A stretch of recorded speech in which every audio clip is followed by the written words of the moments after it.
Dibra është një nga trevat më të lashta të Shqipërisë, ku historia ka lënë gjurmë të pandërprera për mijëra vite. E vendosur mes maleve të larta dhe luginave të thella, kjo zonë ka qenë një hapësirë natyrore kalimi, banimi dhe përballjeje qytetërimesh që nga kohët më të hershme. Gjurmët e para të jetës njerëzore në Dibër i përkasin prehistorisë. Gjetje arkeologjike si mjete prej guri, fragmente qeramike dhe mbetje vendbanimesh dëshmojnë se këto troje kanë qenë të banuara që në epokën neolitike. Banorët e hershëm jetonin në harmoni me natyrën, duke u marrë me gjueti, blegtori dhe bujqësi primitive, duke hedhur themelet e qytetërimit në këtë zonë.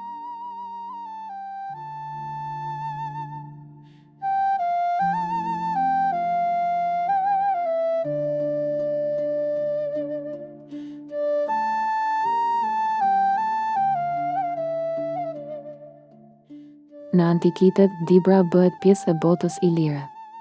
Fiset ilire që banonin këtë territor krijuan vendbanime të qëndrueshme dhe zhvilluan një kulturë të pasur materiale.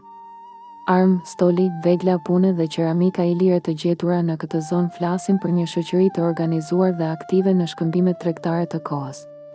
Pozita gjeografike e Dibrës e ktheu atë në një pikë strategjike lidhse mes Adriatikut dhe brendësisë së Ballkanit. Me zgjerimin e perandorisë romake, Dibra u përfshi në sistemin administrativ dhe ekonomik romak.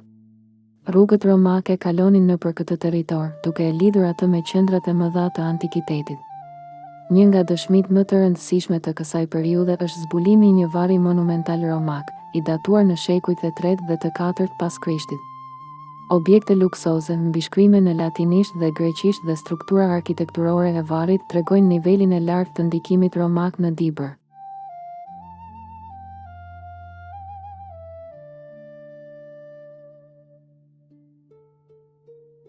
Pas rënies së perandorisë romake, Dibra hyn në periudhën e mesjetës së hershme.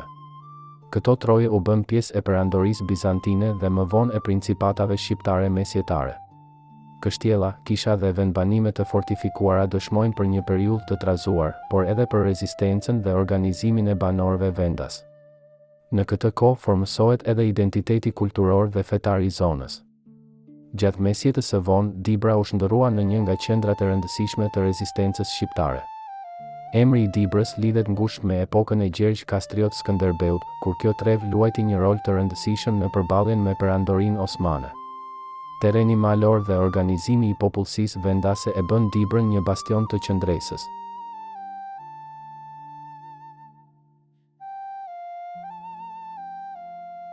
Me vendosjen e sundimit osman, Dibra u përfshi në një realitet të ri politik dhe shoqëror. Gjatë shekujve të sundimit osman, u ndërtuan ura, xhami, hamame dhe qendra tregtare, duke formuar strukturën urbane të qyteteve dhe fshatrave. Kjo periudhë la një trashëgimi të dukshme arkitekturore dhe kulturore, që ende sot është pjesë e identitetit të Dibrës. Dibra u bë një vatër e rëndësishme e lëvizjes kombëtare shqiptare. Banorët e saj morën pjesë aktive në përpjekjet për pavarësi, arsim dhe ruajtjen e gjuhës shqipe. Kjo periudhë shënon kalimin nga shoqëria tradicionale drejt shtetit modern shqiptar. Luftërat botërore, periudha e komunizmit dhe tranzicioni pas viteve në 90 lanë gjurmë të forta në jetën ekonomike dhe shoqërore të zonës. Megjithatë, pavarësisht vështirësive, Dibra ruajti lidhjen e saj me traditën dhe historinë. Dibra vazhdon të përballet me sfida, por edhe me mundësi të reja. Sot, Dibra mbështetet te bujqësia dhe blegtoria si baza e jetës së saj tradicionale. Ndërkohë, natyra, historia dhe trashëgimia kulturore po e kthejnë turizmin në shansin kryesor për të ardhmen e kësaj treve. Mes traditës dhe zhvillimit, Dibra vazhdon të ecë përpara, duke ruajtur identitetin e saj.